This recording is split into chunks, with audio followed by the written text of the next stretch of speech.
Happy anniversary, Lindy. You've been the most hardworking wife in Hacienda San Jacinto. Proud na proud ako sa'yo. Iyan ang mga katagang ibinulong ni Rafael sa akin. Habang magkahawak ang aming mga kamay sa gitna ng entablado ng aming barangay hall. Ang buong Hacienda San Jacinto ay nagbubunye. Fiesta ng anihan at lahat ay nakatingin sa amin ang mag-asawang Montemayor na simbolo raw ng pagkakaisa ng mga magsasaka at may-ari ng lupa. Akala ko ito na ang pinakamasayang araw ng buhay ko. Akala ko sapat na ang 10 taon ng pananahimik at pagsisilbi ko para mahalin ako ng pamilyang ito. Pero ang tamis ng boses ni Rafael ay tila naging lason sa loob lamang ng isang saglit. Ngunit sa likod ng sipag na ito, biglang nag-iba ang tono ng boses ni Rafael, lumamig, tumalim at umalingaw-ngaw sa speaker na tila isang hatol ng kamatayan. May isang katotohanan kailangan nating harapin. Rosalinda, nasaan ang 18 milyong piso na pondong pangkalamidad para sa mga magsasaka? Parang huminto ang tibok ng puso ko. Nanigas ang buong katawan ko sa kinatatayuan ko. Nararamdaman ko ang bawat mata ng mga tao sa barangay, ang mga taong pinagsilbihan ko, ang mga magsasakang kasama kong nagbilad sa araw, na tila ba mga patalim na sumasaksak sa akin. Hindi ako makahinga, hindi ako makagalaw. Bakit ang pondo ng hasyenda ang itinatanong niya? Alam ni Rafael kung nasaan ang pera. Alam niyang ginamit niya iyon para sa investments na hindi naman niya ipinaliwanag sa akin. Rafael, anong sinasabi mo? Pabulong kong tanong, ang boses ko ay nanginginig, halos hindi lumalabas sa aking lalamunan. Ang mga kamay ko na kanina ay hawak niya ay bigla niyang binitiwan na tila ba ako ay isang maruming basahan. Dahan-dahang lumapit si Doña Mercedes, ang aking biyenan, suot ang kanyang mamahaling terno na tila ba siya ay isang reyna. Hinampas niya ang kanyang tungkod sa sahig. Ang tunog nito ay tila isang babala na tapos na ang aking pananatili sa kanilang paraiso. Wala kang hiya, Lindy. Sigaw ni Doña Mercedes, sapat na para marinig ng lahat ng kapitbahay at opisyal ng barangay. Pinatira ka namin sa hasyenda, binigyan ng pangalan, pero magnanakaw ka pala. Ginamit mo ang pera ng mga mahihirap para sa sarili mong luho. Gusto kong sumigaw. Gusto kong sabihin na wala akong kahit isang alahas. Na ang suot kong damit ay luma na. Na ang lahat ng pera ko mula sa sarili kong bulsa ay ibinigay ko na sa kanila. Pero ang mga salita ay tila bumara sa aking lalamunan. Naramdaman ko ang init ng luha na gustong kumawala pero pinigilan ko. Hindi ako iiyak sa harap nila. Hindi rito. Lumingon ako sa gilid ng entablado. Doon nakita ko si Camille, ang sekretarya ni Rafael. Nakasuot siya ng ngiting tagumpay habang hawak ang isang folder. Narito ang mga dokumento, Don Rafael. Sabi ni Camille sa isang boses na puno ng mapagkunwaring lungkot. Lahat ng pirma ay kay Ma'am Lindy. Siya ang nag-authorize ng lahat ng wire transfers sa isang ghost account. Fake. Alam kong peke ang lahat ng iyon. Pero paano kailan nila ito binalak? Agad kong hinanap sa loob ng bag ko ang aking cellphone. Doon nakatago ang lahat ng record ng pag-uusap namin ni Rafael tungkol sa perang kinuha niya. Yun ang tanging alas ko. Yun ang maglilinis sa pangalan ko. Pero habang kinakapa ko ang loob ng bag, tanging hangin lang ang naramdaman ko. Wala ang phone ko. Lumingon ako sa aking anak, si Daniela. Nakatayo siya sa tabi ng kanyang lola, hawak-hawak ang aking cellphone. Ang mga mata niya ay puno ng takot at pagkalito. Daniela, anak, ibigay mo kay mommy ang phone, sabi ko. Ang boses ko ay puno ng pagsusuma mo. Sorry, ma. Bulong ni Daniela habang iniabot niya ang phone kay Rafael.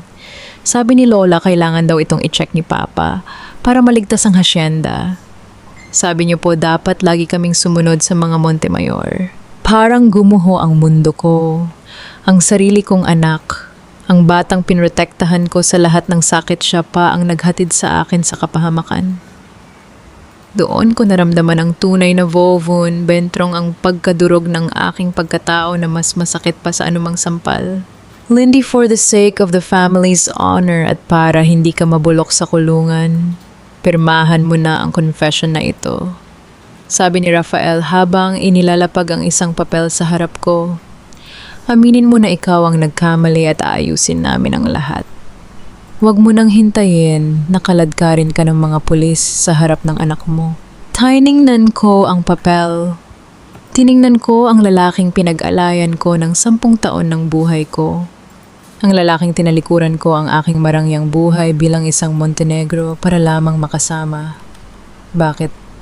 Bakit ganito kasama ang tadhana? Bakit ang taong pinagkatiwalaan ko ang siyang magbabaon sa akin sa hukay? Naramdaman ko ang lamig ng hangin sa gabi kasabay ng bulong-bulungan ng mga tao sa paligid.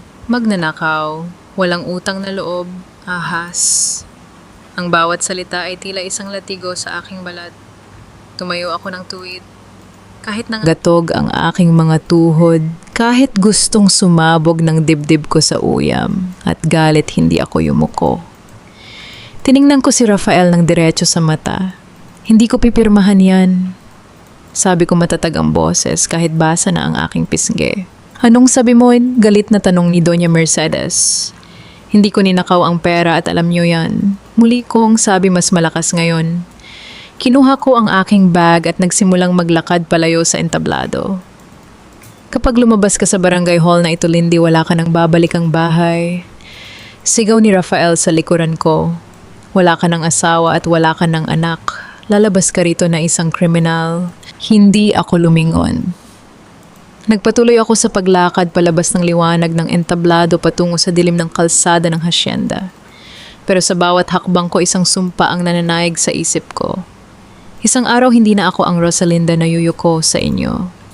Isang araw malalaman ninyo kung sinong Montenegro ang kinalaban ninyo. Binuksan KO ang aking lumang wallet. Wala akong pera, walang phone at walang matutuluyan. Pero may isang maliit na calling card doon na matagal ko nang itinatago. Calling card ng aking ama si Don Lorenzo Montenegro. Sa gitna ng ulan na biglang bumuhos itinaas ko ang aking kamay para pumara ng isang dumaraang jeepney. Hindi ko alam kung saan ako pupunta pero alam ko ang isang bagay ang digmaang ito ay nagsisimula pa lamang. Basang-basa ako sa ulan habang naglalakad pabalik sa maliit na bahay namin sa loob ng Hacienda San Jacinto. Ang bawat patak ng tubig na tumatama sa aking balat ay tila mga karayom na nagpapaalala sa akin ng sakit ng pagtatridor ni Rafael. Pagdating ko sa tapat ng gate, tumigil ang mundo ko. Ang lahat ng gamit ko, ang ilang piraso ng damit, ang aking mga libro sa agrikultura, maging ang mga lumang sapatos ko ay nakakalat sa putikanan sa labas ng bakod. Anong ginagawa ninyo? Nanginginig kong tanong sa mga tauhan ni Rafael na abala sa pagtatapon ng natitira ko pang pag-aari. Mula sa balkonahe lumabas si Doña Mercedes, hawak ang isang baso ng tesa, tila nanonood ng isang palabas na labis niyang kinagigiliwan.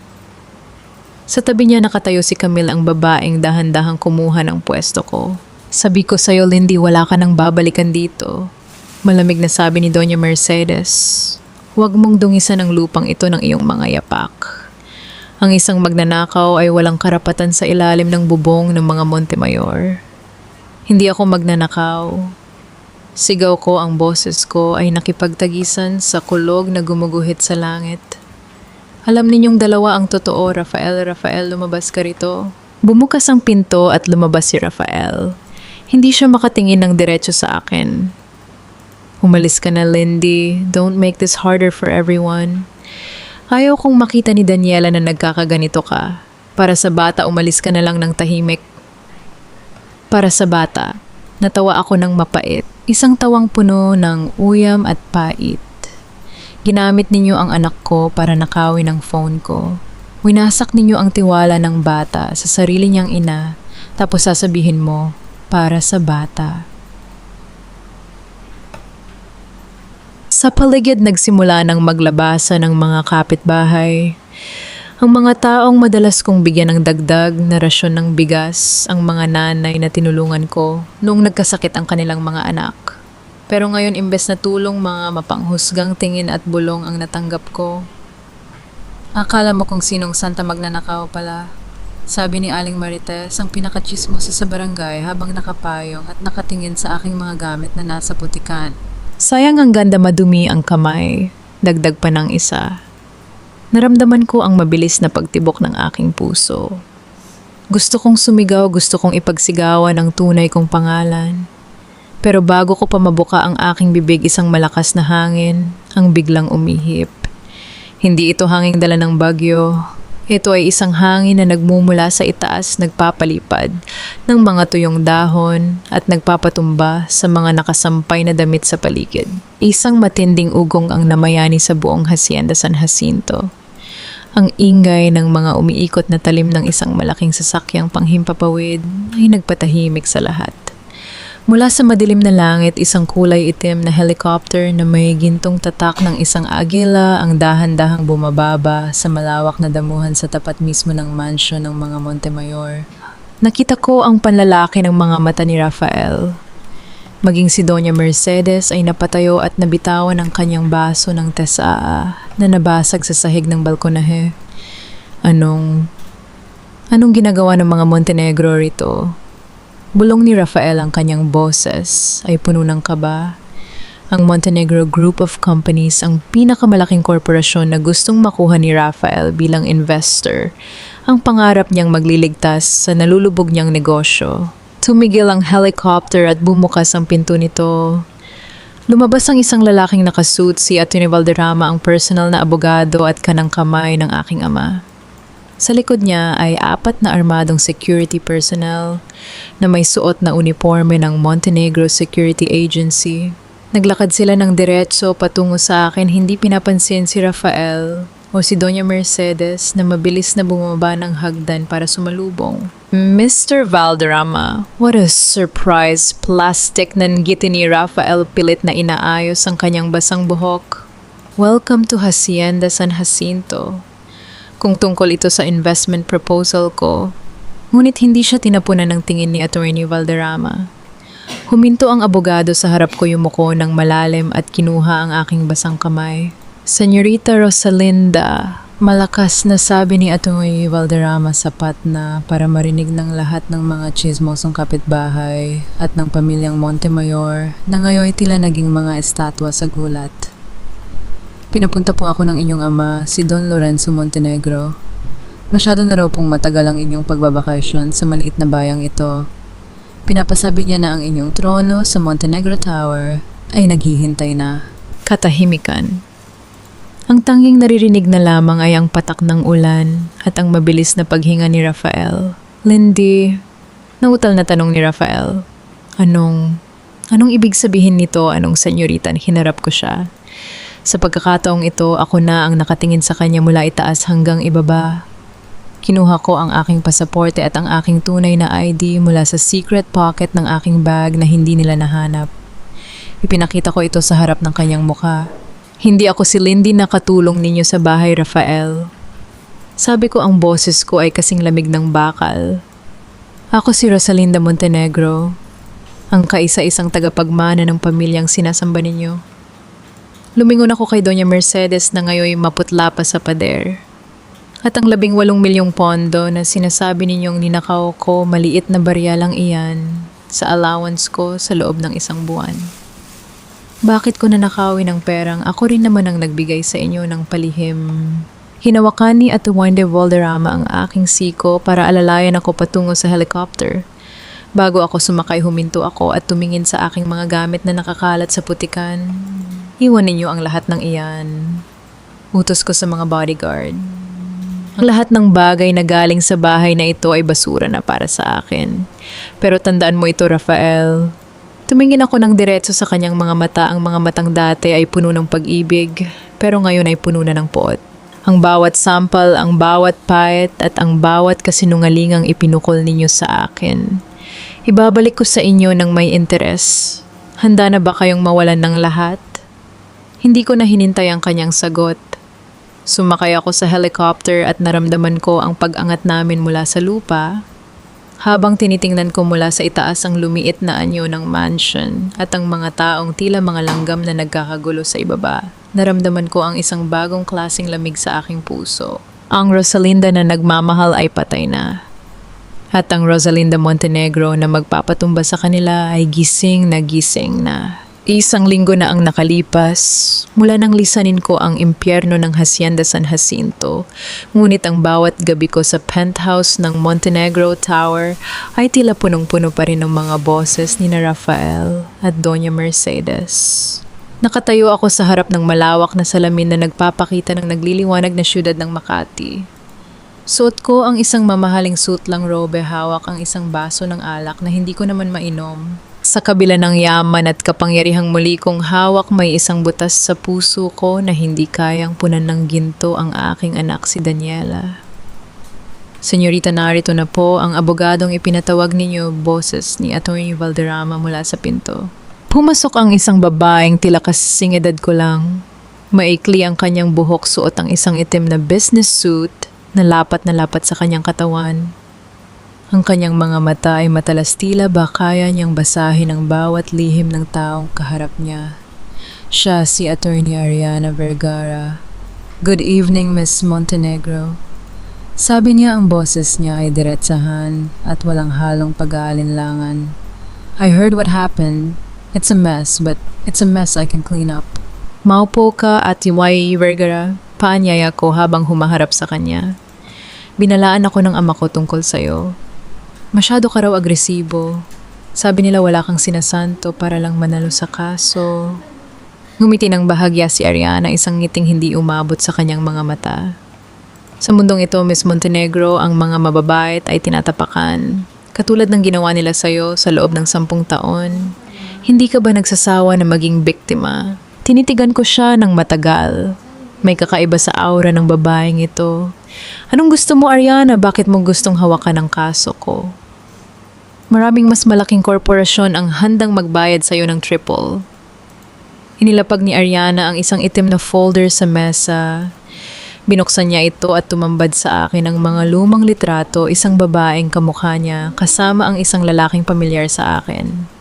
Ang lalaki sa litrato ay ang yumaong ama ni Rafael, si Don Roberto Montemayor. Hindi lang ito trabaho para sa akin, Rosalinda. Seryosong sabi ni Ariana. Ako ang anak na itinago, ang anak na kinalimutan ng mga Montemayor. Habang si Rafael ay namumuhay sa luho, ang nanay ko ay namatay sa hirap dahil sa pagtataboy ni Doña Mercedes. Ang utang na loob na sinasabi nila, ang hiya na ipinaparamdam nila sa'yo, lahat yan ay pader lang para itago ang baho ng pamilyang yan. Naramdaman ko ang mabilis na pagtibok ng aking puso. Isang kakampi, isang babaeng may parehong galit na nararamdaman ko. Gusto mong gamitin ako para makaganti, tanong ko. Gusto natin gamitin ang isa't isa at sa pagtatama niya pa. Mayroon akong ebidensya ng mga dummy companies na ginagamit ni Rafael para ilabas ang pondo ng hacienda. May mga kontrata rin ako na nagpapatunay na ang mga lupang sinasabi nilang mana nila ay kinuha nila ng ilegal sa mga magsasaka sa pamamagitan ng pamumuwersa. Tumayo ako at lumapit sa kanya. Pero kailangan ko ang anak ko. Gagawin nila ang lahat para ilayo sa akin si Daniela. Ginamit na nila ang bata laban sa akin. Yun ang kahinaan mo, Rosalinda. Ang pagmamahal mo sa anak mo ang gagawin nilang sandata. Sabi ni Ariana habang tumatayo rin. Kung gusto mong makuha si Daniela, kailangan mong wasakin ang pundasyon ng bahay na tinitirhan niya. Kapag wala ng pera si Rafael, kapag wala ng dangal ang pangalan ng mga Montemayor, kusa silang bibigay. Inabot ni Ariana ang isang maliit na digital recorder mula sa kanyang bulsa. Bago tayo magsimula, may gusto akong iparinig sa'yo. Isang tawag mula sa loob ng mansyon kaninang hapon. Pinindot niya ang play button. Ang boses ni Camille ang umalingaw-ngaw sa tahimik na silid. Don't worry, Doña Mercedes. Nakalock ang pinto ng kwarto ni Daniela. Sabi ko sa kanya galit na galit si Lindy at ipapakulong ang papa niya kaya huwag siyang lalabas. Maniniwala yun, bata lang yan. Kasunod nito ang tawa ni Doña Mercedes. Mabuti. Siguraduhin mong mawawalan ng gana ang batang yan na makita ang nanay niya. At si Rafael, sabihin mo sa kanya bilisan ang pagpirma sa mga papeles ng lupa habang wala pa ang mga Montenegro. Naramdaman ko ang panginginig ng aking mga kamay. Hindi dahil sa takot, kundi dahil sa nag-aapoy na galit na tila sasabog sa aking dibdib. Ang bawat salita nila ay tila mga lason na pilit nilang ipinapakain sa aking anak. Kailan tayo magsisimula? Tanong ko, ang boses ko ay matigas at wala nang bahid ng awa. Kinuha ni Ariana ang kanyang bag at naglakad patungo sa pinto. Ngayon din, mayroon akong impormasyon na si Rafael ay nasa isang pribadong auction gabi. Sinusubukan niyang ibenta ang ilan sa mga alahas ng pamilya para pondohan ang kanyang mga utang bago pa sila ma-audit. Tumingin ako sa salamin. Ang babaeng nakikita ko roon ay hindi na ang Lindy na tahimik na nagluluto sa kusina ng hacienda. Atiay Valderrama, tawag ko sa aking abogado na nasa labas. Ihanda ang sasakyan at tawagan mo ang bangko. I want every credit line associated with the Montemayor accounts to be frozen within the hour. Kung gusto nilang maglaro ng marumi, dudumihan natin ang buong paligid nila. Wait, Rosalinda. Huling hirit ni Ariana bago lumabas. May isa pa akong sorpresa para sa'yo. Hindi lang si Camille ang kaaway mo sa loob. May isa pang tao na matagal nang nagmamasid sa'yo at ang taong yun ang magiging susi natin para mabuksan ang vault ng mga Montemayor. Sino, tanong ko? Ngumiti si Ariana, isang ngiting puno ng misteryo. Ang taong akala mo ay pinakatapat kay Doña Mercedes. Magkita tayo sa auction. Doon mo malalaman na sa giyerang ito ang mga anino ang iyong pinakamalakas na sandata. Habang paalis ang sasakyan ni Ariana, naiwan akong nag-isip. Sino ang trader sa loob ng mansion at hanggang saan ang kayang gawin ni Ariana para sa kanyang sariling paghihigante? Isang bagay lang ang sigurado ko, sa gabing ito mararamdaman ni Rafael na ang langit na inaakala niyang hawak niya ay dahan-dahan nang bumabagsak sa kanyang ulo. Ang Ballroom NG Grand Manila Hotel ay puno ng kislap ng mga diamante at amoy ng mamahaling pabango. Dito nagtitipon ng mga old money ng Pilipinas. Ang mga taong ang tingin sa pera ay parang hangin sa gana at hindi nauubos. Sa gitna ng karamihan nakita ko si Rafael. Suot niya ang kanyang pinakamagandang tuxedo, pilit na ngumingiti sa mga kausap niyang negosyante, habang si Camille ay nakakapit sa kanyang braso, tila isang linta na nagpapanggap na isang mamahaling hiyas. Look at them het bulong ni Ariana sa tabi ko.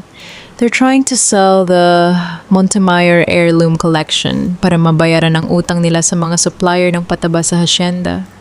Akala nila maisasalba sila ng mga alahas na yan. Hindi nila alam na ang lahat ng items na i-auction nila ngayong gabi ay nire-review na ng mga eksperto ko. Sabi ko habang dahan-dahang naglalakad papasok sa gitna ng ballroom. Tumigil ang lahat.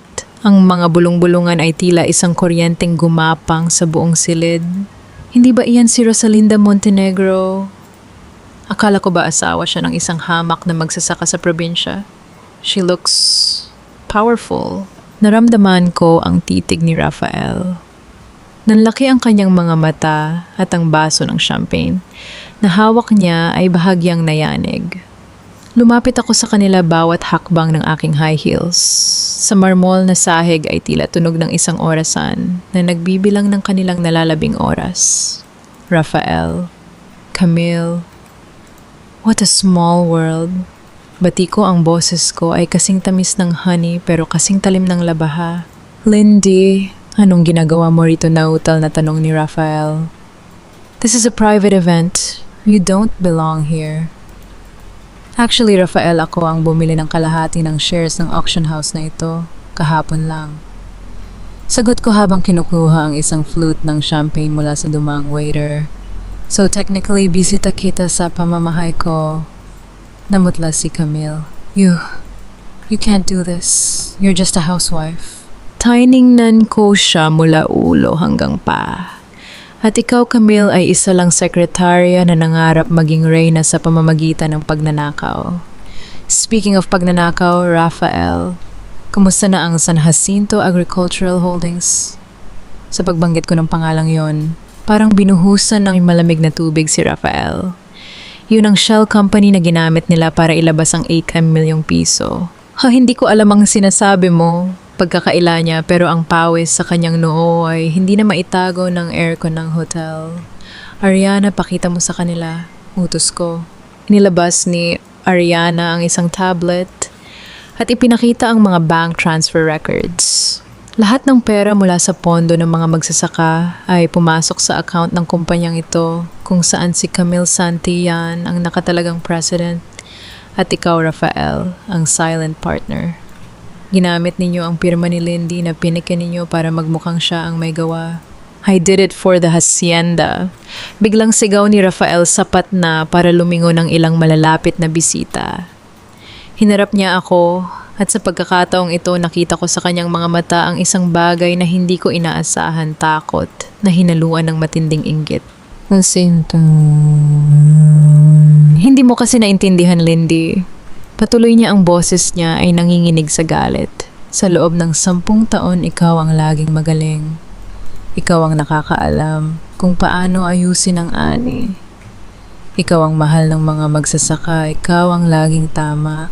Pakiramdam ko sa sarili kong hacienda. Ako ang tauhan mo. Si Camille. Si Camille lang ang nagparamdam sa akin na ako ang boss. Na ako ang lalaki. I needed that money para patunayan sa nanay ko at sa lahat na kaya kong palaguin ang San Jacinto nang wala ka. Natahimik ako.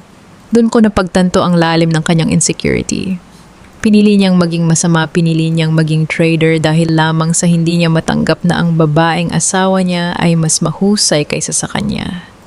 Ang kanyang pagmamahal sa danggal ng pamilya ay naging isang sakit na sumira sa kanyang bait. Kaya mo palang gawin ang lahat ng ito dahil lang nasasapawan ng ego mo, Rafael. Mahinahon kong tanong. Winasak mo ang pamilya natin. Winasak mo ang tiwala ng anak natin dahil lang sa inggit. You don't understand? Bulong niya habang nakayuko. Naintindihan ko, Rafael. Naintindihan ko na isa kang mahinang lalaki na kailangang manakit ng iba para lang bumigat ang sarili mong timbang. Sabi ko bago tumalikod, enjoy the auction. Dahil bukas ang tanging i-auction na lang sa pangalan mo ay ang mga natitirang ari-arian ng mga Montemayor para pambayad sa danyos ng mga magsasaka. Lindy, wait, habol ni Rafael pero hinarangan na siya ng aking mga security personnel. Habang naglalakad kami palabas ni Ariana, napansin ko ang isang lalaking nakatayo sa isang madilim na sulok ng ballroom. Nakasuot siya ng uniforme ng waiter pero ang kanyang mga mata ay matalas na nakatitig kay Doña Mercedes na kararating lang sa event. Nang magtama ang aming paningin, bahagya siyang tumango sa akin. Isang senyales na hindi ko malimutan. Sino siya? Tanong ko kay Ariana nang makasakay na kami sa sasakyan. Iyan ang anino na sinasabi ko sa'yo. Sagot ni Ariana habang binubuksan ang kanyang laptop. Ang pangalan niya ay Leo. Siya ang anak ng dating mayordoma ni Doña Mercedes na nawala na lang bigla 20 taon na ang nakalilipas. May hawak siyang susi, Rosalinda. Susi sa isang sikretong hindi lang tungkol sa pera, kundi tungkol sa tunay na pagkatao ng biyenan mo. Anong sikreto? Nang gumiti si Ariana pero sa pagkakataong ito, may halong lungkot ang kanyang expression. Ang sikretong magpapatunay na ang pure blood at tradition na ipinagmamalaki ni Doña Mercedes ay isang malaking kasinungalingan. Pero bago yan, kailangan muna nating harapin ang susunod na hakbang ni Rafael. Hinding-hindi niya papayagan na makuha mo si Daniela ng ganoon kadali. Eksakto sa sandaling iyon tumunog ang phone ko. Isang unknown number. Nang sagutin ko ito, narinig ko ang iyak ng aking anak. Mama, tulong po, ayaw nila akong palabasin. Sabi ni Lola, dadalhin daw nila ako sa abroad bukas. Ayaw ko pong sumama. Daniela, nasaan ka? Sigaw ko pero bago pa makasagot ang bata, inagaw na ang phone. Rosalinda, boses iyon ni Doña Mercedes, malamig at mapangguyam. You want to play the billionaire card, fine. But remember, the child is a Montemayor. At hinding-hindi ko hahayaang madunggisan ng dugong Montenegro ang apong ito. Subukan mong lumapit at hinding-hindi mo na makikita ang anak mo habang buhay. Click. Namatay ang linya. Naramdaman ko ang paglamig ng aking buong katawan. Ang galit na kanina ay parang apoy, ngayon ay naging yelo na nanunuot sa aking mga buto. Ariana, Tawag ko ang boses ko ay halos pabulong na pero puno ng panganib. Cancel the audit. I don't want to just bankrupt them anymore. I want to destroy them until there's nothing left to bury. Ang walang tigil na pagtunog ng mga telepono sa loob ng aking opisina ay tila nakikipag-unahan sa mabilis na pagtibok ng aking puso. Mag-aalauna ng madaling araw ngunit hindi ako dinadalaw ng antok. Nakatatak pa rin sa isip ko ang boses ni Daniela, ang panginginig ng aking anak sa takot at ang bantang tatangayin siya ni Doña Mercedes patungo sa ibang bansa upang palayuin sa akin magpakailanman. Ate Valderrama, I want a whole departure order right now. Utos ko habang mahigpit na nakahawak sa gilid ng mahabang mesa. Bakit hinahayaan ninyong makahanap sila ng lusot? Gamitin ninyo ang lahat ng koneksyon ng Pamilya Montenegro sa Bureau of Immigration. Hinding-hindi papatong ang anak ko sa anumang eroplano. Rosalinda, kumalma ka. Pumasok si Ariana sa kwarto kasunod ang isang pamilyar na lalaki na suot ngayon ang isang simpleng itim na jacket. Si Leo ang lalaking nakita ko sa auction. You're looking at the wrong airports. Kung iniisip mo na dadalhin ni Mercedes si Daniela sa NAIA o sa Clark, naiiwan ka na naman sa larong ito. Napatayo ako ng tuwid at tinitigan silang dalawa. Naramdaman ko ang pagyelo ng aking mga kamay. Ano ang ibig mong sabihin? Lumapit si Leo sa mesa at nagbaba ng isang makapal na brown envelope na puro alikabok at tila na natili sa ilalim ng lupa ng mahabang panahon. Nang buksan niya ito, inilatag niya ang isang lumang mapa ng Hacienda San Jacinto at ilang nakatuping dokumento na naninilaw na sa paglipas ng panahon. Ma'am Lindy, panimula ni Leo ang kanyang boses ay malalim at may halong matinding sama ng loob. Hindi sa pampublikong paliparan dadaan si Doña Mercedes. May lumang airstrip sa hilagang bahagi ng hacienda na nakatago sa gitna ng mga taniman ng tubo na hindi niyo pinagawi. 4:00 ng madaling araw nakatakdang lumapag ang isang private chartered aircraft galing Macau.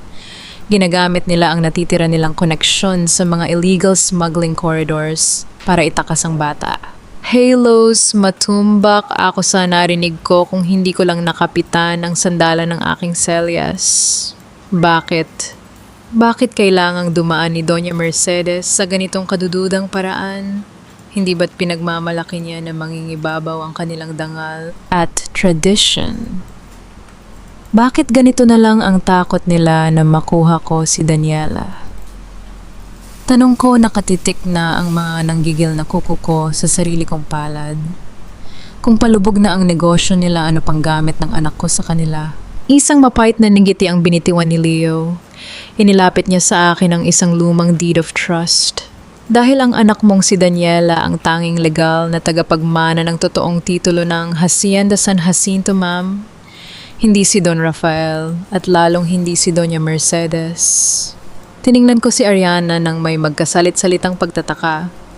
Kinuha ni Ariana ang dokumento at nagsimulang magsalita sa kanyang malamig at tila abogadong tono. Don Roberto Montemayor, ang yuyumaong ama natin ni Rafael, knew that his wife Mercedes was a monster. Unti-unting paliwanag ni Ariana at sa sandaling ito, may dumaan na kulay ng uyam sa kanyang mga mata. Bago siya namatay, nalaman niya ang mga kalokohan ng asawa niya at ni Rafael sa pera. Kaya inilihin niyang ayusin ang pampamilyang mana.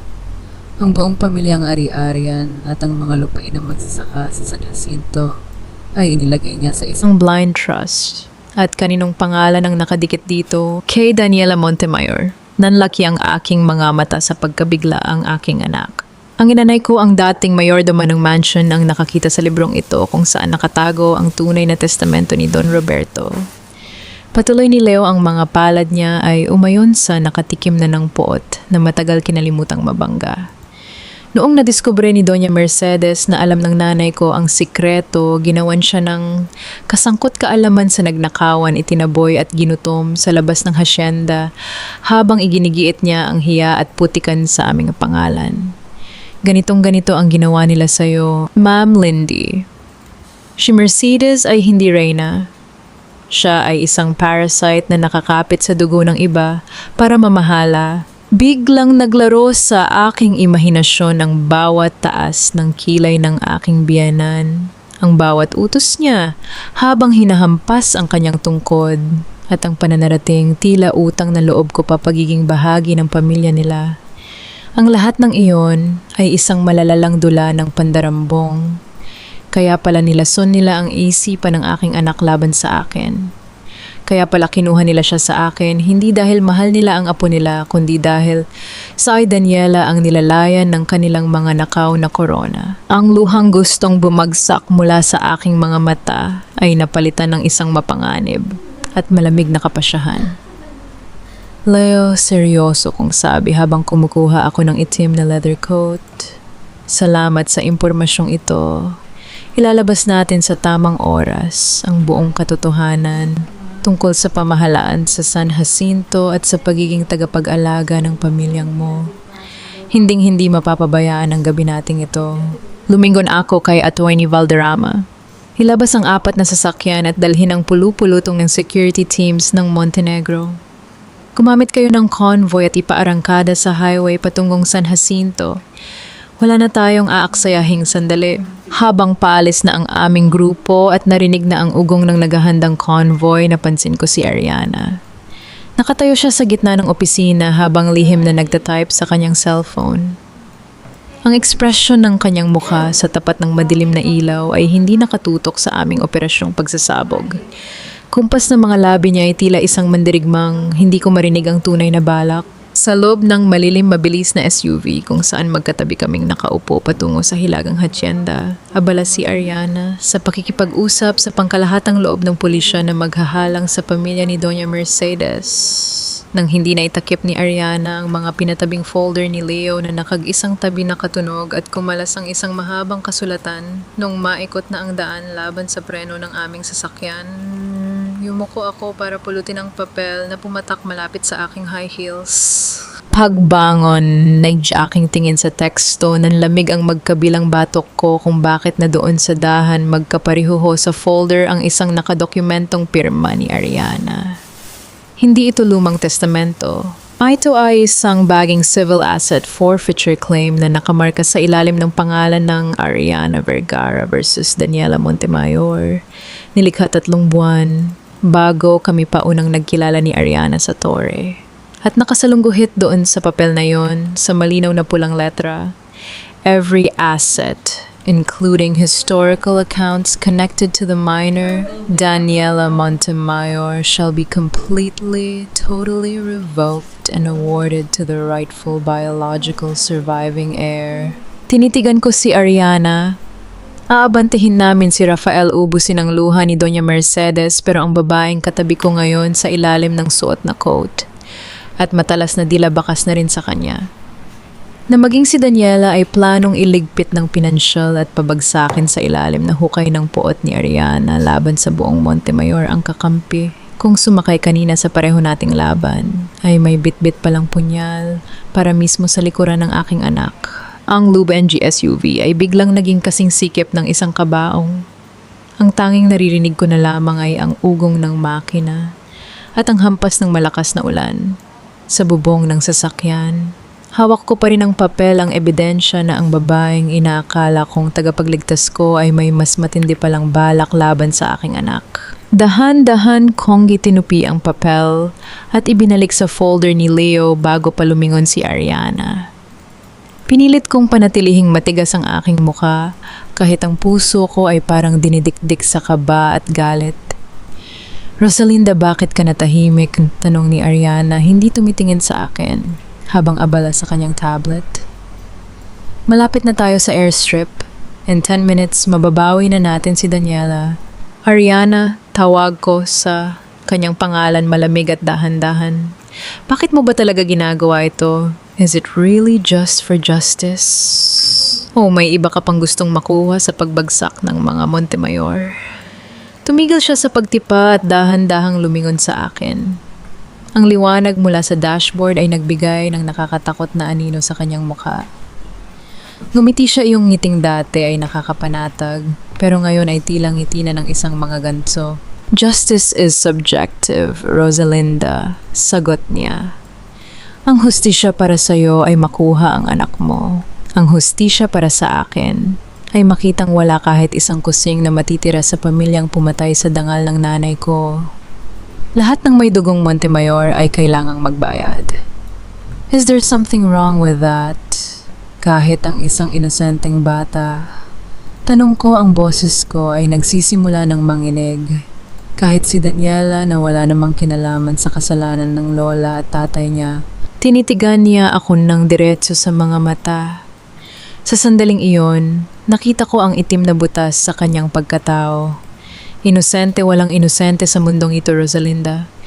Ang bunggang galing sa bulok na puno ay kalaunan ay mabubulok din. It's better to cut the root now before it grows. Naintindihan ko na hindi lang si Rafael at Mercedes ang kaaway ko. Si Ariana ay isang mas malaking banta dahil nasa loob siya ng bakod ko. Pero kailangan ko siyang gamitin para makuha si Daniela. Bahala na. Bahala na. Nandito na tayo'y anunsyo ni Leo mula sa harap. Huminto ang convoy sa gilid ng isang masukal na tubuhan. Sa malayo nakikita ko ang mga ilaw ng isang maliit na private plane na umaandar na ang mga makina. Ang hangin ay puno ng amoy ng krudo at basang lupa. Diyan lang kayo. Sabi ko kay Ariana at Leo. Ako ang lalapit. Ako ang nanay. Hindi sila matatakot sa akin. Don't be a martyr, Rosalinda, kung mababala ni Ariana. May mga armas ang mga tauhan ni Mercedes. At mayroon akong pangalan na mas malakas kaysa sa anumang baril nyo. Sagot ko habang binubuksan ang pinto ng sasakyan. Tumakbo ako sa gitna ng ulan patungo sa airstrip. Doon sa ilalim ng pakpak ng eroplano nakita ko si Rafael. Hawak-hawak niya si Daniela na umiiyak at pilit na kumakawala. Si Doña Mercedes naman ay nakatayo sa tabi ng hagdan ng eroplano, mukhang matandang reyna na sinusubukang isalba ang kanyang huling kayamanan. Rafael, bitawan mo ang anak ko. Sigaw ko. Napalingon silang lahat. Ang mukha ni Rafael ay puno ng gulat at desperasyon. Lindy, paano mo nalaman ang lugar na ito? Bitawan mo. Siya, Rafael, huwag mong idamay ang anak mo sa dumi ng buhay mo. Patuloy ko sa pagsigaw habang papalapit. Ang mga security guard nila ay tinutukan ako ng baril pero hindi ako huminto. Sige, barilin niyo ang isang Montenegro. Tingnan natin kung hindi maging abo ang buong probinsyang ito bago sumikat ang araw. Hinto. Sigaw ni Doña Mercedes sa kanyang mga tauhan. Hinarap niya ako ng may kasuklam-suklam na tingin. Walang hiya ka talaga, Rosalinda. Kahit kailan ay panggulo ka. Ang batang ito ang tanging pag-asa ng aming pamilya. Hindi mo siya makukuha. Pag-asa o bank account sumbat ko. Alam ko na ang tungkol sa trust fund, Mercedes. Alam ko na si Daniela ang tunay na may-ari ng San Jacinto. Kaya niyo siya itatakas dahil kailangan niyo ang pirma niya pagdating niya sa tamang edad para makuha ang pera. Natahimik ang matanda. Ang kanyang panginginig ay hindi dahil sa lamig, kundi dahil sa pagkakahuli sa kanyang masamang balak. Papa, please.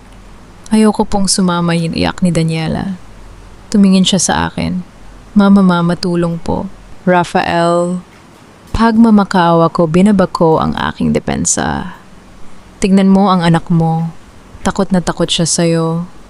Ito ba ang gusto mong maalala niya tungkol sa tatay niya? Isang kidnapper, isang magnanakaw. Nakita ko ang pag-aalinlangan sa mga mata ni Rafael. Lumuwag ang pagkakahawak niya sa braso ni Daniela. Rafael, don't listen to her, sigaw ni Mercedes. Isakay mo na ang bata now. Pero bago pa makagalaw si Rafael, isang serye ng malalakas na putok ang bumasag sa katahimikan. Hindi galing sa amin, kundi mula sa madilim na tubuan. Ang mga gulong ng eroplano ay sunod-sunod na sumabog. Ano yun, sigaw ni Camille na kanina pa pala nagtatago sa loob ng eroplano. Mula sa kadiliman lumabas ang mga tauhan ng pulisya kasunod si Ariana na may hawak na megaphone. Pero may kakaiba. Hindi sila lumapit para arestuhin lang si Rafael. Direkta silang nagpaputok sa direksyon ng mga sasakyan ng mga Montemayor. Ariana, stop, Daniela is there. Sigaw ko pero tila hindi niya ako naririnig. Nakita ko ang isang ngiti sa mga labi ni Ariana habang pinapanood ang kaguluhan. Ito na ang twist na kinatatakutan ko. Hindi siya narito para iligtas si Daniela. Narito siya para tapusin ang lahat ng Montemayor sa isang aksidente sa ilalim ng gabi. Sa gitna ng putukan, mabilis kong hinila si Daniela mula sa pagkakahawak ni Rafael na ngayon nakadapa sa lupa sa takot. Niyakap ko ang anak ko ng mahigpit habang gumugulong kami sa putikan para magtago sa likod ng isang lumang traktora. Mama, natatakot po ako, hiyak ni Daniela. Nandito na si Mama, anak. Hindi kita pababayaan, bulong ko habang nakatingin kay Ariana na dahan-dahang naglalakad patungo sa amin, hawak ang isang folder na may tatak ng korte. Alam ko na ang susunod niyang hakbang. Gagamitin niya ang kaguluhang ito para palabasin na hindi nakarapat-dapat ang kahit sinong Montemayor, maging si Daniela na humawak ng ari-arian dahil sa krimen ng kanyang pamilya. At siya bilang ang natitirang legal na anak na walang bahid ng kaso ang kukuha ng lahat. Tumingin ako sa paligid. Si Rafael ay sugatan, si Mercedes ay humahagulgol sa tabi ng nasirang eroplano at si Ariana ay papalapit na tila isang anghel ng kamatayan. Kinuha ko ang aking cellphone at mabilis na nag-dial ng isang numero na matagal ko nang hindi tinatawagan. Ang numero ng aking ama, si Don Lorenzo. Papa, sabi ko nang sumagot siya, I need the Montenegro air support now at tawagan mo ang chief of police. Sabihin mo may isang abogadang nag-overstep ng kanyang tungkulin dito sa San Jacinto. I want her disbarred and arrested before the sun rises. Ibinaba ko ang telepono at hinarap si Ariana na nasa harap ko na ngayon. The game is over, Ariana, sabi ko habang nakatayo at yakap si Daniela. Nakalimutan mo yata ang isang bagay. Ako ay isang Montenegro. At sa mundong ito kami ang gumagawa ng batas, hindi ang mga tulad mong nabubuhay sa galit. Ngunit bago pa makasagot si Ariana, isang huling sikreto ang binitiwan ni Doña Mercedes mula sa kanyang kinalalagyan. Isang sikretong nagpabago sa lahat. Hindi siya ang anak ni Roberto. Turo ni Mercedes kay Ariana habang tumatawa ng hysterical. Ariana, akala mo ba hindi ko alam? Ang nanay mo. Nakipagtalik siya sa driver namin bago siya pinalayas. Wala kang dugong Montemayor. Wala kang karapatan sa kahit ano. Nanigas si Ariana. Ang kanyang buong mundo, ang kanyang buong motibo ng paghihiganti ay gumuho sa isang pangungusap. Ang Katahimikan Essay Airstrip. Pagkatapos ng revelasyon ni Doña Mercedes ay mas nakabibingi pa kaysa sa mga putok ng baril kanina. Ang ulan ay patuloy na bumubuhos, tila sinusubukang hugasan ang dumi at dugo sa lupang ito. Pero alam kong may mga mansyang hindi na mabubura. Nakatitig si Ariana kay Doña Mercedes. Ang kanyang mga kamay na kanina ay matatag na humahawak sa mga dokumento ay nagsimulang manginig. Ang kanyang mukha, na dati ay puno ng talino at kapangyarihan, ay dahan-dahang napalitan ng isang ekspresyong hindi ko malilimutan ang mukha ng isang taong nawalan ng kaluluwa. Hindi totoo yan. Bulong ni Ariana, ang boses niya ay basag. Sinungaling ka, ginagawa mo lang ito para iligtas ang pamilya niyo. Ako ang anak ni Roberto. I spent my whole life hating him because I thought I was his blood. Sayang ang talino mo, Ariana, tawa ni Doña Mercedes, isang tawang puno ng lason, habang pinapahid ang putik sa kanyang mukha. Akala mo ba hahayaan kong makalapit ang isang anak sa labas sa yaman namin kung hindi ko napatunayan ang katotohanan? Pinanood kita. Pinanood ko kung paano ka magsunog ng kilay para maging abogado, kung paano ka magplano ng paghihigante. Lahat yan ginawa mo para sa isang pamilyang hindi mo naman kabilang. You are a nobody, Ariana. Isang anak ng driver na nangarap maging prinsesa. Napaluhod si Ariana sa basang lupa. Ang mga dokumentong hawak niya, ang kanyang mga sandata, ay nangalat sa putikan. Doon ko naramdaman ang isang kakaibang halo ng awa at takot. Ang babaeng ito ay binuo ang kanyang buong pagkatao sa galit At ngayon ang pundasyon ng galit na iyon ay gumuho na. Mama, tawag ni Daniela na kayakap pa rin sa akin ng mahigpit. Gusto ko na pong umuwi. Sandali lang anak. Bulong ko habang hinahaplos ang kanyang buhok. Tumingin ako sa langit. Sa gitna and kadiliman lumitaw ang tatlong malalaking helicopter na may naglalakihang searchlights. Ang Montenegro Air Support. Sabay-sabay silang lumapag sa paligid ng airstrip, naglilikha ng malakas na hangin na nagpatahimik sa lahat. Mula sa mga sasakyan bumaba ang mga tauhan ni Papa, kasama ang mga matataas na opisyal ng kapulisan mula sa Maynila. Arestuhin silang lahat. Utos ko itinuro ko sina Rafael Camille at si Doña Mercedes. At isama niyo na rin si Antonio Vergara para sa obstruction of justice at attempted murder. Lindy, please. Sigaw ni Rafael habang pinipigilan ng mga pulis. Ang kanyang mukha ay puno ng luha at putik. Huwag mong gawin ito para sa anak natin. I was just confused. I still love you. Lumapit ako sa kanya, hawak-hawak ang kamay ni Daniela. Tumigil ako sa harap niya hindi para saktan siya, kundi para ipakita sa kanya ang huling bakas ng respeto na tuluyan nang nawala. Ang pag-ibig ay hindi nananakit, Rafael. Ang pag-ibig ay hindi nagnanakaw sa sariling asawa at anak. Malamig kong sabi. Huwag mong gamitin si Daniela para iligtas ang sarili mo. Mula sa araw na ito, ang pangalang Montemayor ay hindi na magiging pabigat sa amin. Kakalimutan ka namin hindi dahil sa galit, kundi dahil hindi mo na-deserve kahit ang puwang sa alaala namin. Nilinggon ko si Camille na nanginginig sa isang sulok. And you, Camille, you wanted the crown, wear it in prison. Bagay sa'yo ang kulay ng rehas. Habang isinasakay sila sa mga police car, hinarap ko si Doña Mercedes. Kahit nasa ilalim na siya ng kustodya, pinilit niya pa ring itaas ang kanyang noo. Akala mo ba nanalo ka na, Rosalinda? Uyam niya. Mababawi mo ang lupa pero ang dungis ng iskandalong ito ay mananatili sa apo ko. Malika, Mercedes ni sagot ko. Ang tanging dungis na tatanggalin ko ay ang apelidong galing sa inyo. Daniela will carry the name Montenegro. At ang San Jacinto, hindi ko ito gagawing bakuran ninyo. Gagawin ko itong paraiso para sa mga taong tinapakan ninyo. Huling binalingan ng aking paningin si Ariana. Nakaupo pa rin siya sa lupa, tulala sa kawalan, habang pinupiringan ng posas ng mga pulis. Ang kanyang paghihigante ay naging sarili niyang bilangguan. Sayang ka, Ariana, sabi ko nang dumaan ako sa tabi niya. You were brilliant.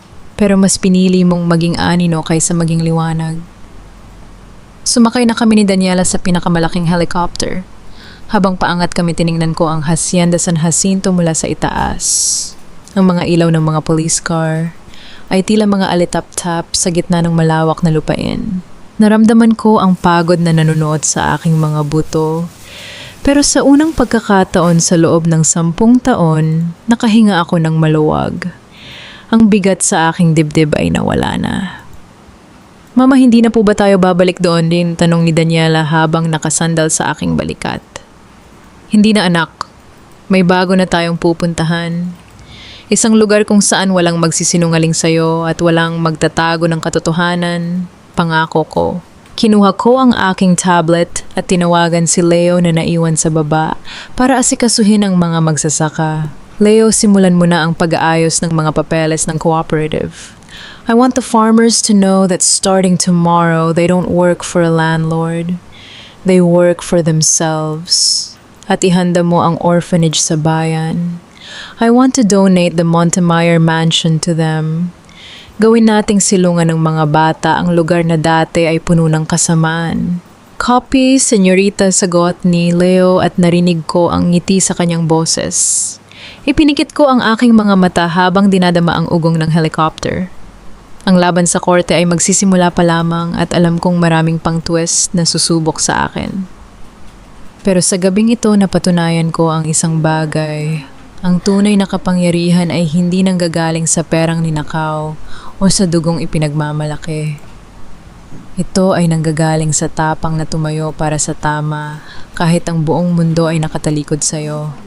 Ngunit bago ako tuluyang makatulog, isang mensahe ang pumasok sa aking phone. Galing sa isang unknown number pero ang laman nito ay nagpabilis muli ng tibok ng puso ko. The truth Mercedes told was only half of it. Check the basement of the old chapel.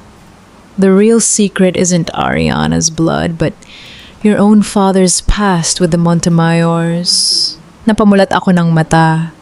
Tumingin ako sa labas ng bintana sa kadiliman ng gabi. Akala ko ay tapos na ang lahat.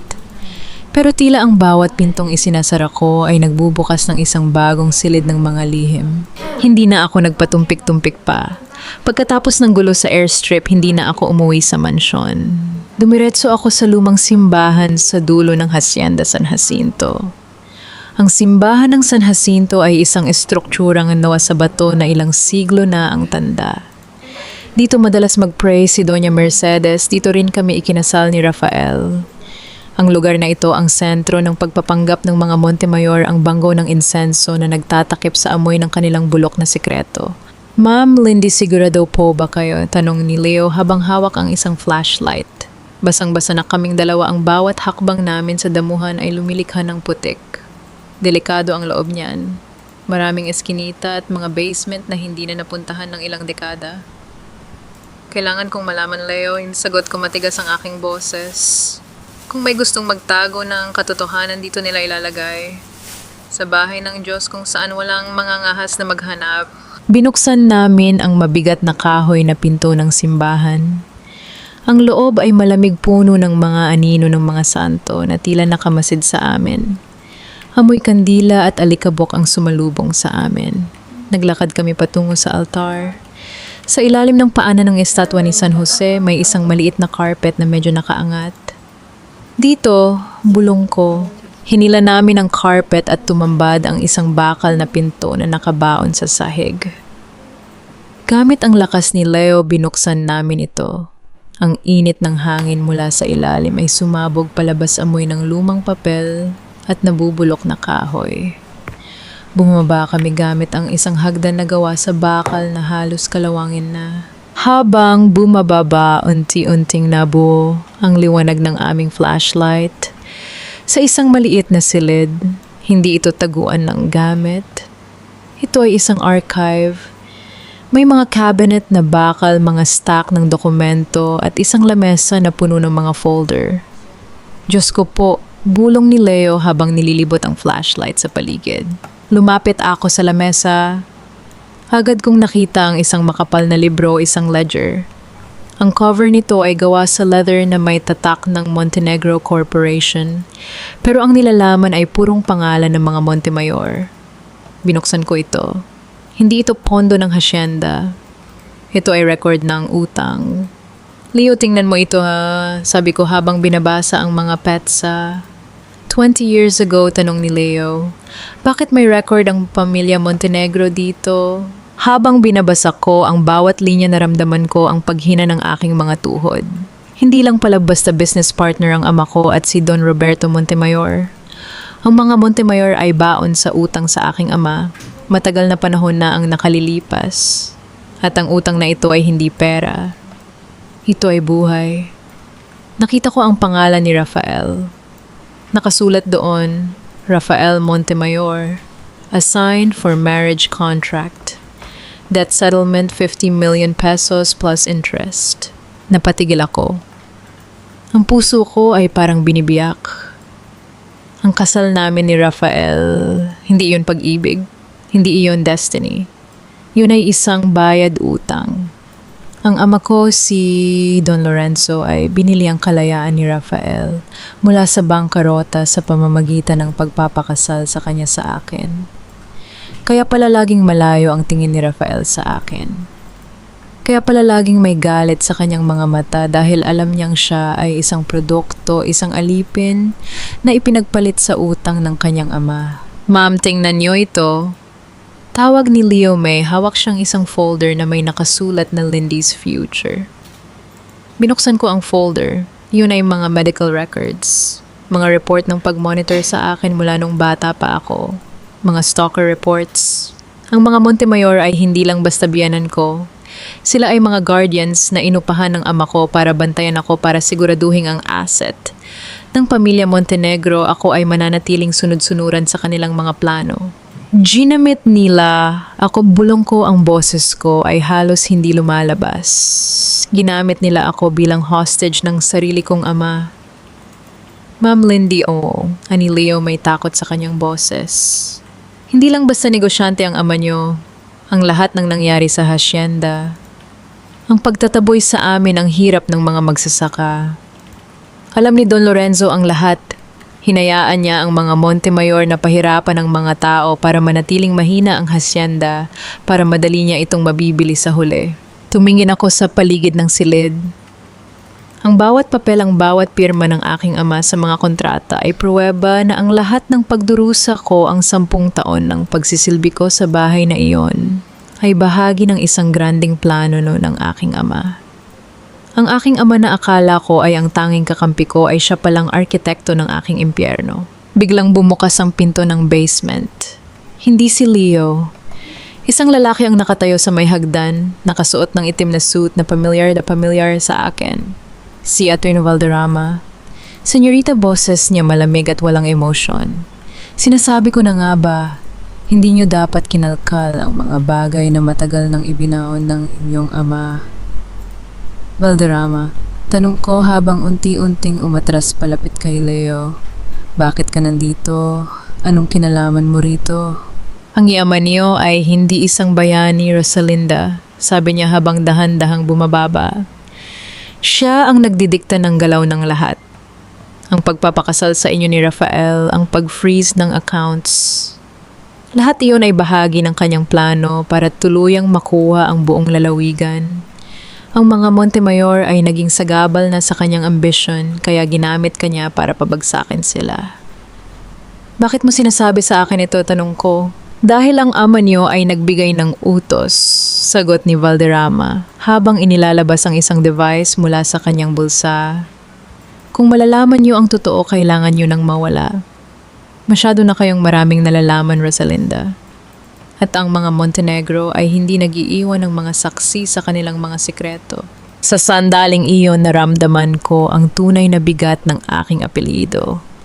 Ang aking ama, ang aking pamilya ay hindi ang mga taong akala ko. Sila ay mga predator na naglalagay ng kanilang mga biktima sa isang hawla na gawa sa ginto. Leo, pahabulong kong sabi, may isa pa tayong labasan, di ba? Tumango si Leo. Sa likod ng pader, ma'am, pero may bantay sa labas. Bahala na, sabi ko. Tumingin ako kay Valderrama. Akala niyo ba ay kontrolado niyo pa rin ang laro? Simula ngayon, hindi na ako ang Rosalinda na sumusunod sa script ng ama ko. Ako na ang susulat ng sarili kong katapusan. Bago pa makaputok si Valderrama, hinampas ni Leo ang isang lumang lampara sa mga cabinet na bakal na lumikha ng malakas na ingay at nagpadilim sa buong silid. Sa gitna ng kaguluhan, tumakbo kami patungo sa dilim. Ang Hacienda San Jacinto ay hindi na lang palalabanan ng mag-asawa. Ito ay labanan ng dalawang makapangyarihang pamilya na ang mga biktima ay kaming mga anak na ginamit nilang pawn. Ang gabi ay nagsisimula pa lang at ang tunay na kaaway ay hindi na nasa kulungan. Ang tunay na kaaway ay nasa loob mismo ng aking sariling dugo. Ang lamig ng ulan sa aking balat ay tila isang babala na ang bawat hakbang namin ni Leo sa gitna ng tubuhan ay maaring maging huli naming lakad. Hindi kami tumigil. Hindi kami lumingon. Ang bawat pagkaluskos ng mga dahon sa aming paligid ay nagpapabilis ng tibok ng aking puso, ngunit sa bawat segundong lumilipas ang takot na nararamdaman ko ay unti-unting napapalitan ng isang mapanganib na linaw ng isip.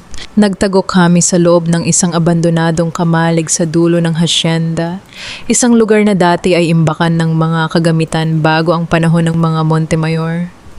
Madilim, mabaho at puno ng alikabok, pero ito lang ang tanging ligtas na kanlungan na hindi agad maiisip ni Valderrama. Ma'am, kailangan nating mag-isip ng paraan para makalabas ng San Jacinto.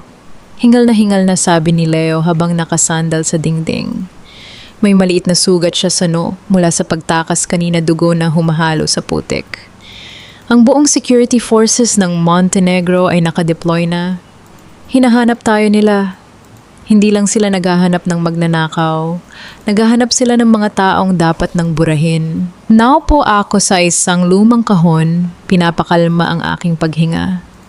Kinuha ko ang aking cellphone. Wala na itong signal. Ang aking ama si Don Lorenzo ay kontrolado ang bawat komunikasyon sa loob ng probinsyang ito. Valderrama is just a dog, Leo. Sabi ko ang boses ko ay matigas walang bahid ng pag-aalinlangan. Ang amo niya ang tunay na kalaban. Hindi ko na kailangang magtago. Kung magtatago ako, lalo lang nilang iisipin na mahina ako. That's what they want, to keep me quiet, to keep me afraid. Pero mamang ama niyo, siya ang may hawak ng lahat. At iyon ang kahinaan niya. Sagot ko habang nakatingin sa kawalan. Dahil masyado siyang kampante na kontrolado niya ang lahat, nakalimutan niyang ang pinakamalalaking imperyo ay bumabagsak dahil sa sarili nitong bigat. Ang mga tao rito sa hacienda, ang mga magsasakang inapi niya, ang mga taong tinawag niyang assets, sila ang hindi niya kontrolado. Tiningnan ko ang mga dokumentong nailigtas ko mula sa basement. Hindi ko nakuha ang ledger pero nakuha ko ang isang maliit na folder na may label na Discrepancy Reports 2015-24. Iyon ang proof ng lahat ng manipulasyon sa presyo ng ani na ginawa ng Montenegro Corporation para lalong baunin sa utang ang mga magsasaka. Leo, may kilala ka bang media network na hindi hawak ng Montenegro? Tanong ko. Nag-iisip si Leo. May isang online news portal sa Manila, ma'am. Ang Tinig ng Bayan. Kilala sila sa paglalabas ng mga anomalya pero natatakot din sila kay Don Lorenzo. Minsan na silang kinasuhan ng libel. Sabi ko, hindi sila natatakot sa libel. Takot sila sa katotohanan na hindi pa inilalabas. Kinuha ko ang kanyang phone. Gamitin mo ang satellite connection ng phone mo. Ay upload mo lahat ng pictures ng documents na ito sa cloud drive. Tapos i-email mo sa kanila. Huwag mong sabihin galing sa akin. Sabihin mo galing sa isang whistleblower mula sa loob ng Montenegro Corporation. Ma'am, kapag ginawa natin ito, magdedeklara tayo ng gera sa ama niyo ni Babala ni Leo. Gera? Gumiti ako ng mapait. Matagal na tayong nasa gera, Leo. Simula pa noong araw na ipinanganak ako at ginawa nila akong pawn sa laro nila. Ngayong gabi ang pawn na to ay magiging reyna na kakain sa kanila. Habang nagtatype si Leo, naramdaman ko ang pag-vibrate ng aking bulsa. Ang phone ni Leo ay nakatanggap ng mensahe. Unknown number. Binuksan ko ito. Your father knows you're in the shed. The guards are 5 minutes away. Run, Lindy. I'm the one who sent the text about the basement. You're not alone. Napatayo ako ng mabilis. Leo, tapos na ba? Uploading na, ma'am. Tara na yung sigaw ko. Paglabas namin ng kamalig, nakita namin ang mga flashlight ng mga security guards na nagsisimula ng magkalat sa tubuhan. Hindi kami pwedeng dumaan sa harap. Doon tayo sa sapa. Utos ko. Tumakbo kami sa ilalim ng ulan, ang bawat hakbang ay nagpapabigat sa aming katawan. Habang tumatakbo, naisip ko ang ama ko, Don Lorenzo. Ang lalaking laging nagsasabi sa akin na ang pamilya ang pinakamahalaga.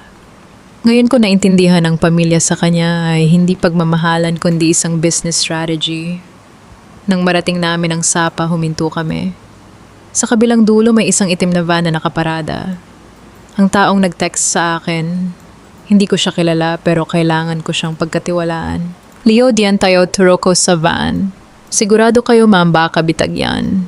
Walang mas malaking bitag kaysa sa buhay na inilaan nila sa akin. Sagot ko.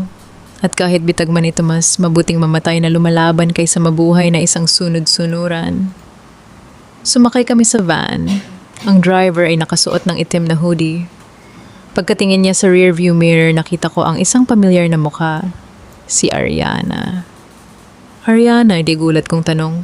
Bakit mo ito ginagawa? Akala ko rin kaaway ko kayo.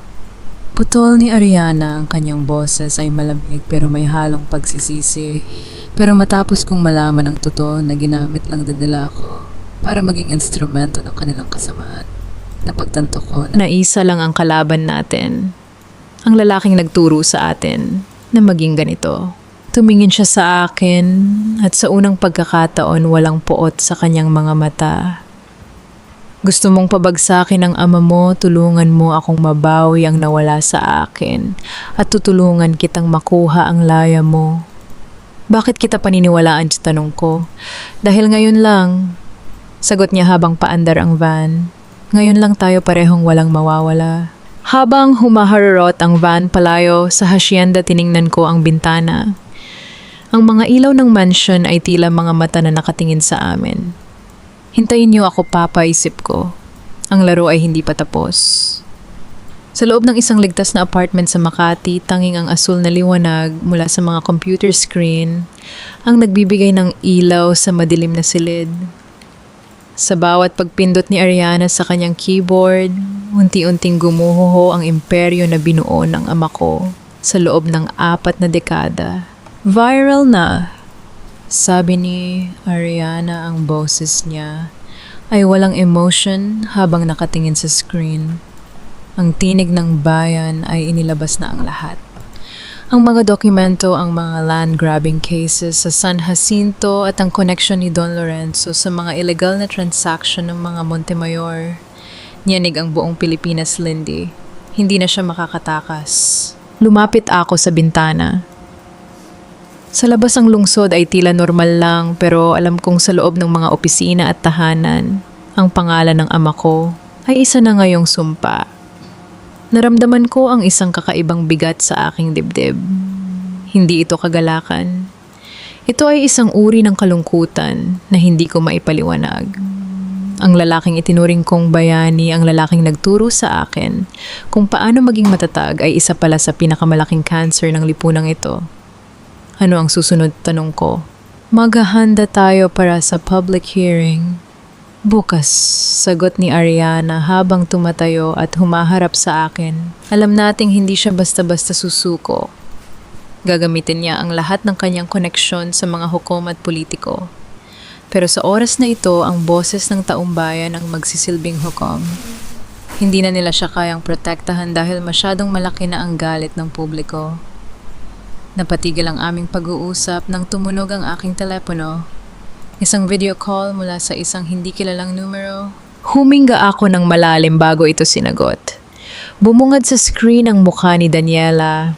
Umiiyak siya, nakakulong sa isang madilim na kwarto, at sa tabi niya ay nakatayo si Don Lorenzo, ang aking ama. Ang kanyang mukha ay hindi galit. Ito ay mahinahon, nakakatakot na mahinahon. Hello, Rosalinda, bati niya. Ang boses niya ay malambing, ang boses ng ama na tila nangungumusta lang ng anak. Ang galing ng ginawa mo. Talagang namana mo ang talino ko. Pero nakalimutan mo ang isang bagay, ang laro ay hindi natatapos sa paglalabas ng mga dokumento. Bitawan mo ang anak ko, Papa. Sabi ko, ang boses ko ay matatag kahit nanginginig ang aking mga kamay sa ilalim ng mesa. Tapos na ang laro. Alam na ng buong mundo ang lahat. Alam nila, pero ang mundo ay nakakalimot din sa paglipas ng panahon. Sagot niya habang hinahaplos ang buhok ni Daniela na pilit na umiiwas. Ang tanong, Rosalinda, ano ang handa mong isakripisyo para sa hustisyang ito? Ang karera mo, ang danggal mo, o ang buhay ng anak mo? Hindi mo siya masasaktan, sigaw ko. Hindi ko siya sasaktan kung susundin mo ako, sabi niya. Mag-isa kang pumunta sa lumang bodega sa port area sa loob ng 1 oras. Walang mga abogado, walang mga security, at lalong wala ang babaeng nasa tabi mo ngayon. Kung hindi ka susunod, hindi ko lang sisirain ang pangalan ko, kundi sisirain ko ang lahat ng mahal mo. Pinatay niya ang tawag. Nanatiling tahimik ang silid. Tumingin ako kay Ariana. Ang kanyang mga mata ay nagbabala sa akin, tila alam na niya ang mangyayari. Huwag kang pumunta nun, sabi ni Ariana. Trap ito.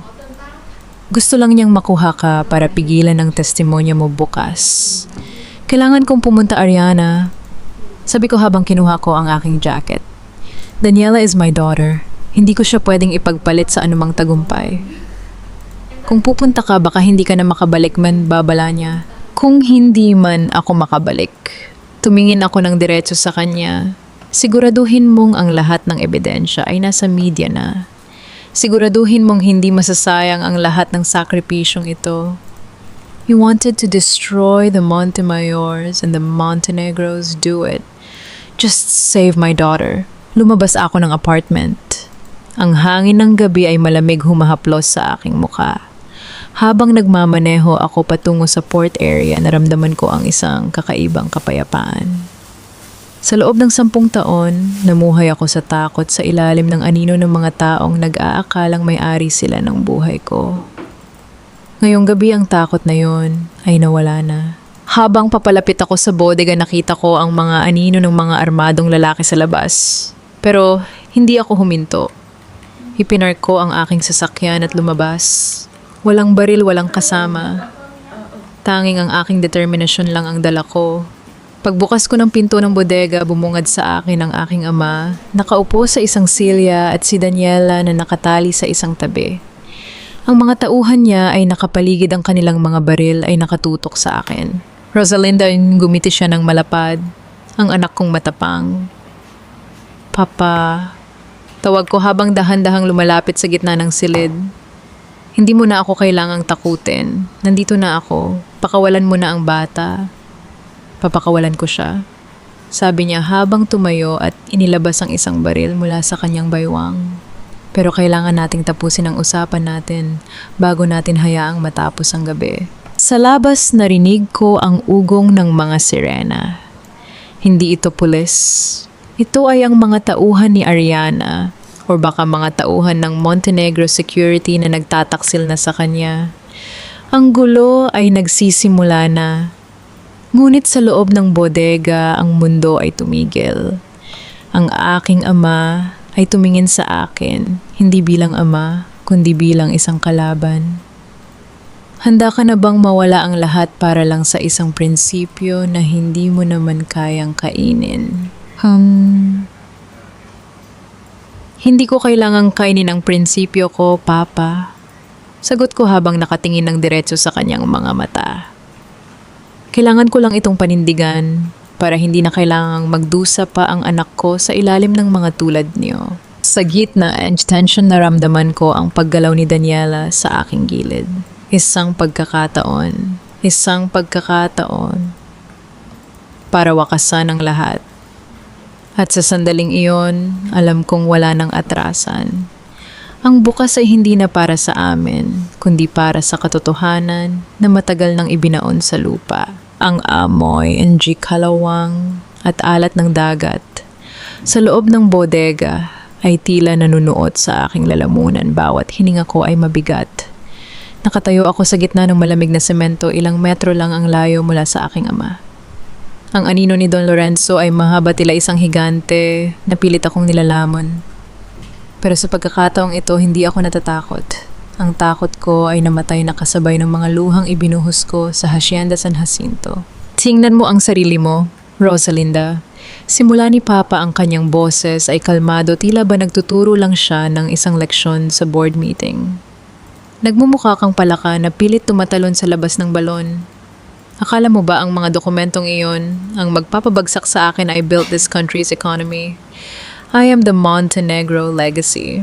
Isang salita ko lang sa mga tamang tao, lahat ng iyan ay maglalaho na parang bula. You're delusional, Papa. Sagot ko, ang boses ko ay matatag at directed. Ang mundong sinasabi mo ay wala na.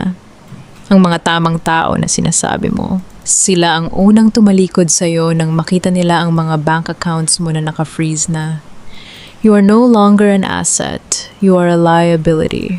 Lalong humigpit ang hawak ni Papa sa kanyang baril, pero ang kanyang tingin ay lumipat kay Daniela. At ang batang ito, gusto mo ba talagang lumaki siya na alam na ang nanay niya ang pumatay sa lolo niya? Don't be a hero, Rosalinda. Just sign the retraction papers. Sabihin mo sa media na ang lahat ng iyon ay gawa-gawa lang ni Ariana dahil sa galit niya sa mga Montemayor. Save the family. Family name, natawa ako ng mapait, isang tawang umalingawgaw sa malawak na bodega. Ang pamilyang sinasabi mo ay isang negosyo lang para sa'yo. Ginamit mo ako bilang pambayad sa utang ng mga Montemayor. Hinayaan mo akong tratuhin na parang katulong sa loob ng 10 taon para lang mapalawak ang control mo sa San Jacinto. Papa, wala kang pamilya. Ang mayroon ka lang ay mga tauhan. Sa sandaling iyon narinig ko ang mabilis na yabag ng mga sapatos sa labas. Ang mga pulang ilaw ng mga pulis ay nagsimulang sumilip sa mga siwang ng bodega. Isang malakas na boses mula sa megaphone ang bumasag sa tension. Don Lorenzo Montenegro, lumabas kayo ng nakataas ang mga kamay. Ang buong area ay napapalibutan na. Nagdilim ang mukha ni Papa. Ariana, ang babaeng iyon, ay talagang naghahanap ng kamatayan. Hindi si Ariana ang kalaban mo ngayon, Papa. Sabi ko habang dahan-dahang humahakbang palapit sa kanya, hindi pinapansin ang mga baril na nakatutok sa akin. Ako ang kalaban mo, ang anak mo na binaliwala mo, ang anak mo na inakala mong sunod-sunuran habang buhay. Biglang kumilos si Daniela. Sa gitna ng takot, kinagat niya ang kamay ng lalaking humahawak sa kanya. Mama, sigaw niya habang mabilis na tumakbo patungo sa akin. Daniela, sigaw ni Papa, itinutok niya ang baril sa direction namin. Naramdaman ko ang mabilis na pagdaloy ng adrenaline sa aking mga ugat. Mabilis kong sinalubong si Daniela at niyakap siya nang mahigpit itinatago ang kanyang maliit na katawan sa likod ko. Humanda ako sa tunog ng putok pero ang narinig ko ay ang pagbagsak ng malaking pinto ng bodega. Pumasok ang mga tauhan ng SWAT kasunod si Ariana. Ang mga laser lights ng mga baril ay nakatutok na sa dibdib ni Papa. Ibaba mo ang baril, Lorenzo, sigaw ni Ariana, ang kanyang mga mata ay nag-aapoy sa tagumpay. Wala na ang mga backup mo. Ang mga tauhan mo sa labas, sumuko na sila lahat kapalit ng kanilang kaligtasan. You are alone. Nabitawan ni Papa ang kanyang baril. Ang tunog ng bakal na tumama sa semento ay tila ang huling hininga ng kanyang kapangyarihan. Napaluhod siya hindi dahil sa pagsisisi kundi dahil sa pagkatalo. Ang isang Don Lorenzo Montenegro, ang haring walang korona, ay mukha na ngayong isang matandang naliligaw sa sarili niyang kaharian. Bakit Rosalinda, bulong niya habang nakatingin sa sahig? Lahat ng ginawa ko para sa'yo rin yun. Para maging reyna ka ng Montenegro Group. Lumapit ako sa kanya, hawak-hawak pa rin ang nanginginig na kamay ni Daniela. Hindi ko kailangan ng corona na galing sa dugo at luha ng ibang tao, Papa. I'd rather be a simple farmer with a clean conscience than a queen in a palace built on lies. Tiningnan ko ang mga pulis na lumapit para pusasan siya.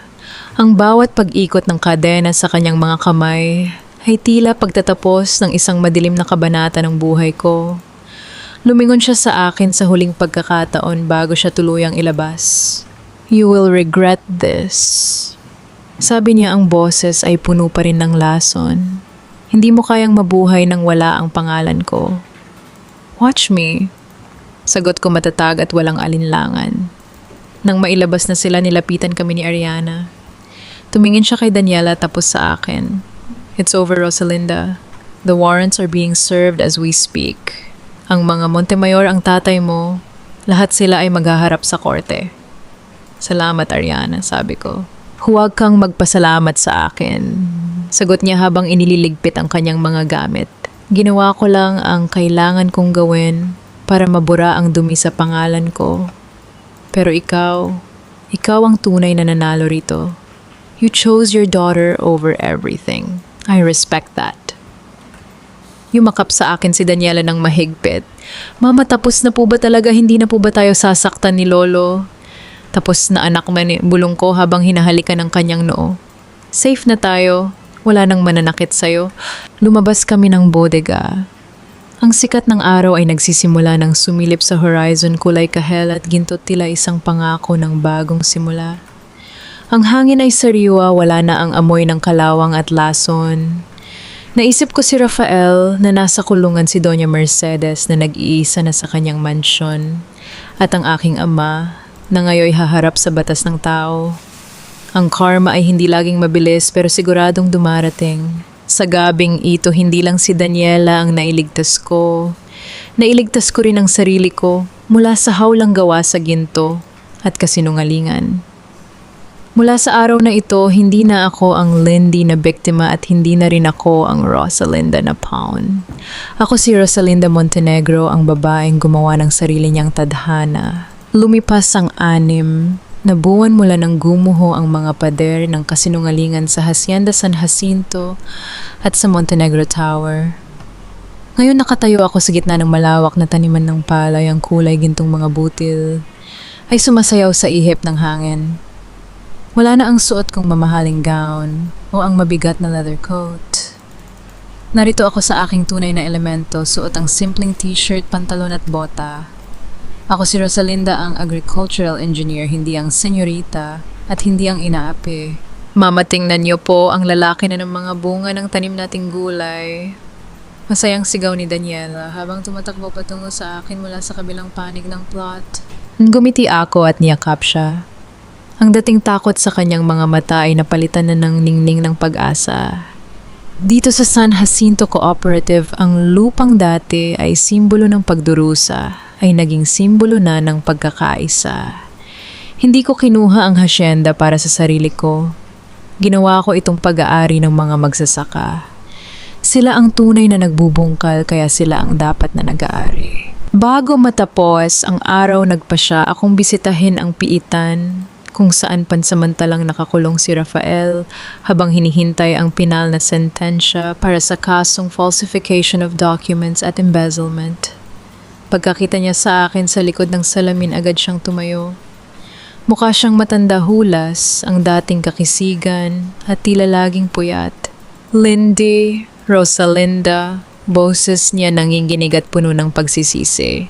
Salamat at binisita mo ako. Akala ko hindi mo na ako kailanman kakausapin. Please Lindy, patawarin mo ako. Nabulag lang ako ng ambisyon at ng nanay ko.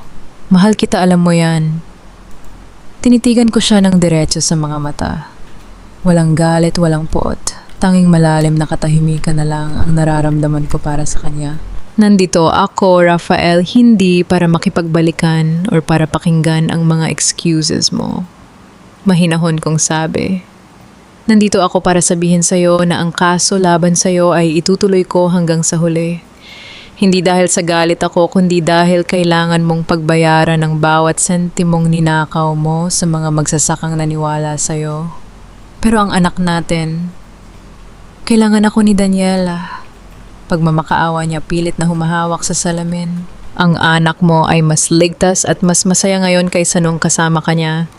Sagot ko habang tumatayo. Papayagan kitang makita siya pagkatapos ng ilang taon kapag napatunayan mo nang nagbago ka na talaga. Pero bilang asawa, Rafael, ang babaeng minahal mo, ang Lindy, na sunod-sunuran ay matagal na nating nabaon sa putik ng hacienda. Umalis ako sa visitors area nang hindi lumilingon. Sa labas nakita ko si Ariana na nakasandal sa kanyang sasakyan.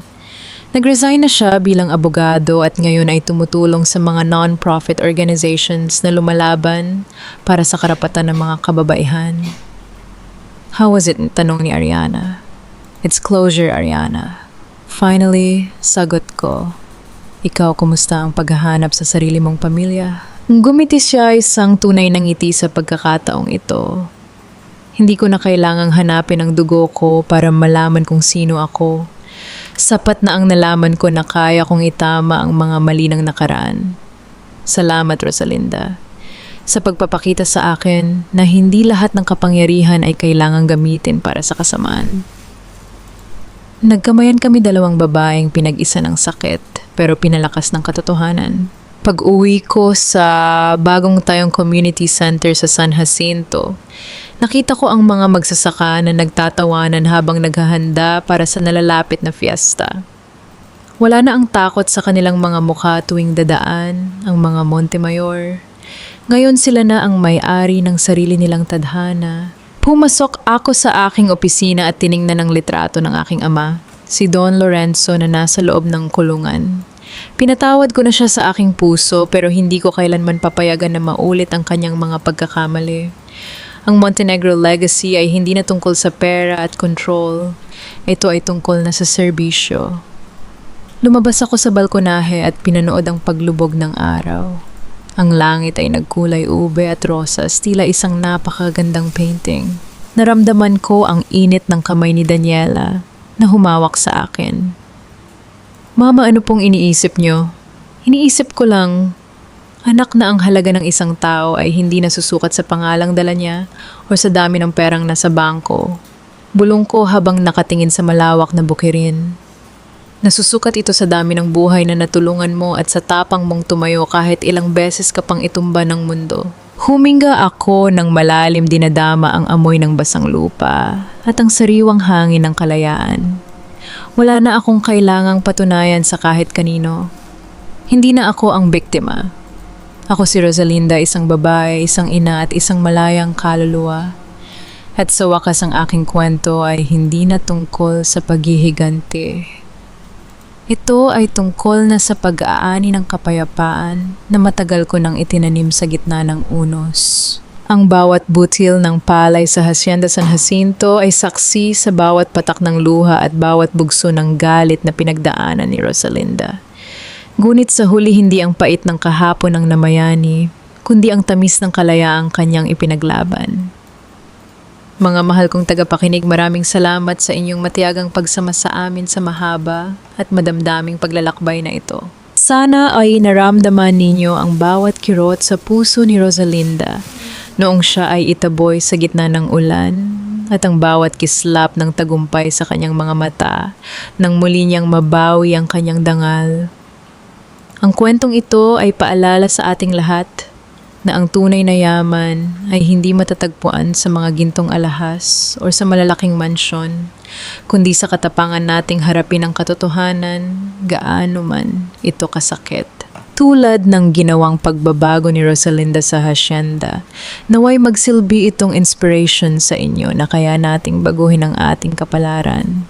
Basta't mayroon tayong tiwala sa ating sarili at pananalig sa may kapal.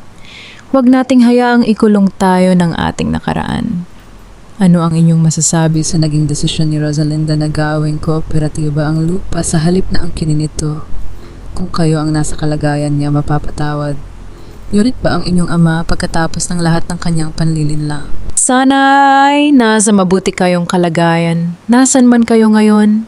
Sa gitna man ng trabaho sa loob ng inyong mga tahanan o marahil ay nagpapahinga pagkatapos ng isang mahabang araw. Ibahagi ninyo ang inyong mga saloobin sa comment section dahil dito palagi kaming handang makinig sa inyong mga kwento. Huwag kalimutang i-like at i-share ang ating kwento para mas marami pa tayong ma-inspire na mga kababaihan. Hanggang sa muli nating pagkikita sa susunod na kabanata ng buhay. Manatiling matatag at puno ng pag-asa.